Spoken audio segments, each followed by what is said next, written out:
మన ప్రభువును ప్రియరక్షకుడనైన యేసుక్రీస్తు శక్తిగల నామంలో మీ అందరికీ శుభములు.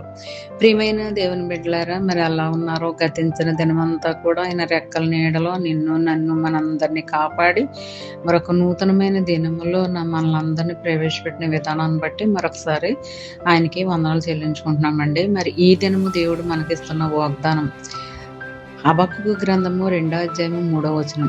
ఆలస్యంగా వచ్చినను దాని కొరకు కనిపెట్టుము, అది తప్పక జరుగును, జాగు చేయక వచ్చును. మరి ఈ వాగ్దానము మనందరి బ్రతుకుల్లో నెరవేర్పు కలగాలని మనం కోరుకుందామండి. ఆత్మీయంగా ధ్యానిద్దాము వాగ్దానాన్ని. మరి మనం ఏదైతే ఆయన ముందు కనిపెట్టుకుని ప్రార్థన చేస్తామో తప్పకుండా జరుగుతుంది. ఆలస్యం అవుతుందని బాధపడకూడదు, దిగులు పడకూడదు. మరి దేవుని ముందు మరి ధైర్యంగా ముందుకు సాగిపోవాలన్నమాట. నిరుత్సాహం అనేది పడకూడదు.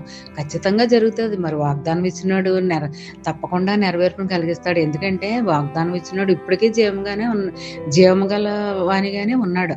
కాబట్టి వాగ్దానాలు నెరవేర్పు ఖచ్చితంగా జరుగుతాయి అనమాట అండి మన బ్రతుకుల్లో. మరి ఆ వాగ్దానం నెరవేర్పు వరకు మనందరము ఈ దినమంతా ఎత్తిపట్టుకుని ప్రార్థన చేయాలని కోరుకుంటూ ఆమేన్.